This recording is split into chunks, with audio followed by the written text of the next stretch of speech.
welcome back to the Pink Floyd Collectors YouTube channel. I thought today we'd look at another box set.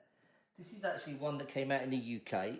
It's simply called Pink Floyd 97 Vinyl Collection. So this was very much the time when people were actually selling their vinyl and moving over to CD in masses.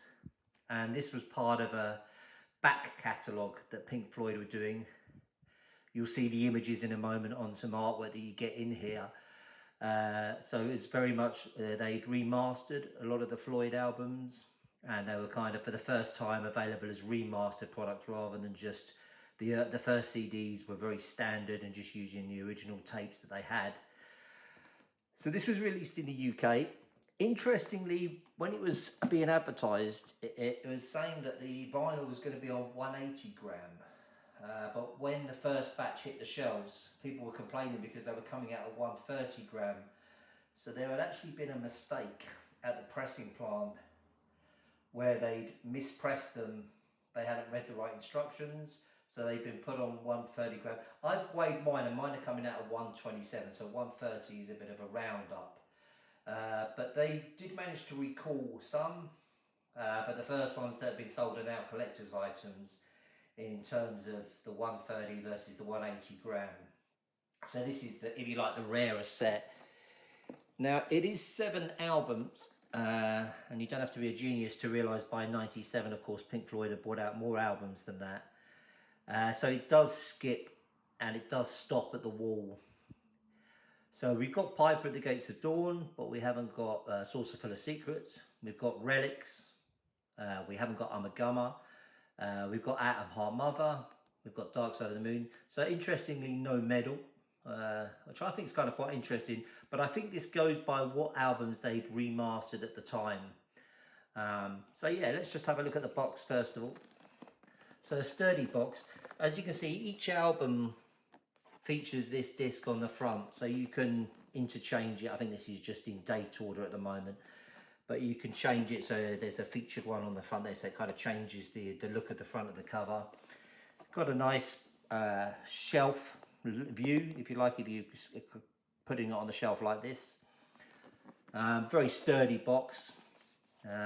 Managed to stay pretty clean over the years. I did get I think I got this in America in about 2001. I found it in as an import in a shop in Philadelphia. Very cheap, about $130. So yeah, for 7 albums, I snapped it up because I did realise then that it was rare. But it was only until recently that I found out that I had the 130 gram. I'd never even bothered weighing them. And actually, I don't think I've ever played these as vinyls. So yeah, let's have a look at it from the start. So you've got Piper at the Gates of Dawn. And again, that features with this circle in the front, so you can change it to how it's going to view from the box view. Now, each album doesn't imitate its original artwork.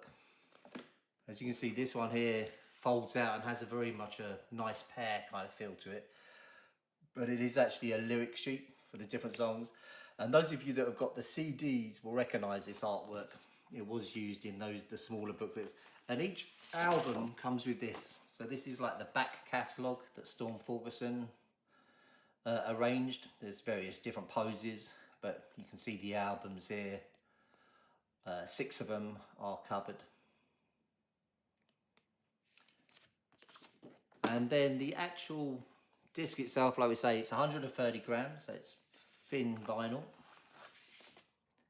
And rather than the original Harvested or Columbia, I guess this would have been EMI, you can see that it's now got the new kind of look to it. But still on EMI, this was obviously before Pink Floyd records. So a totally different look to the record itself. It's a little bit dirty, this one, but it's never been played.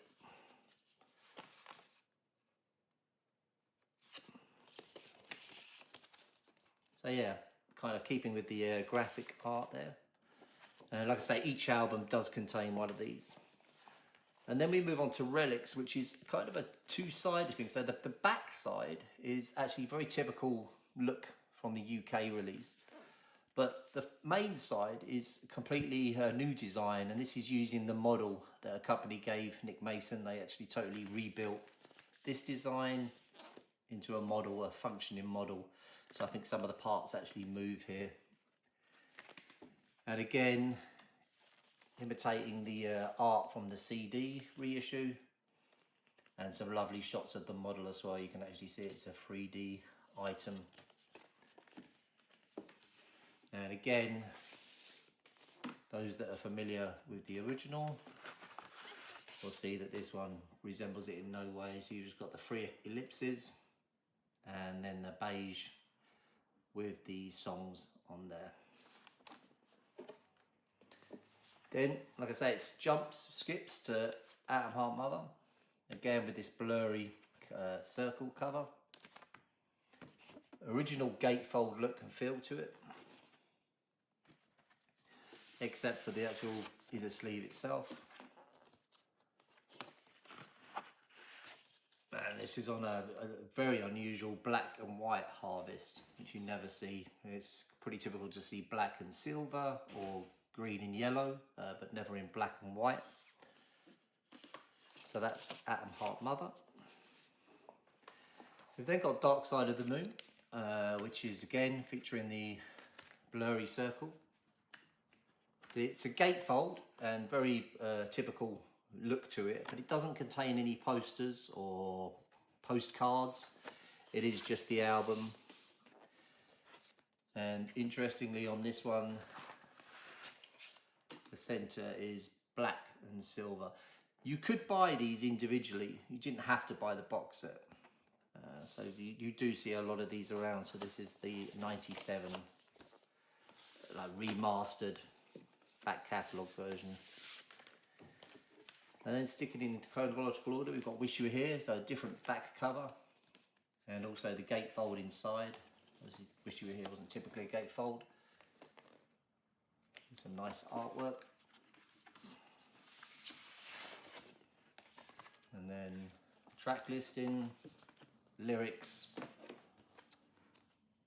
and then a little bit of an unusual colour to this one. So you've got the eclipses on one side, and then this kind of cyan green, I guess you call that, but resembling the original in no way at all. And then we've got Animals. Now Animals, interestingly, it comes with the frosted circle, but apart from that you wouldn't really be able to tell this was a reissue. It contains none of the modern art. Even the Nick Mason penned text is there, and the album itself looks just like the original, both sides. And then finally we've got the wall. Again, frosted circle, and again inside the artwork looks pretty as you would find. Unusual block EMI United Kingdom there in the bottom corner, but that's about it. And the albums themselves, I'll just take the first one out, are the typical gelled scarf text and diagrams. So that's it. Anyway, I thought we'd do a deep dive on that. I hope you enjoyed that and it was educational. Thanks.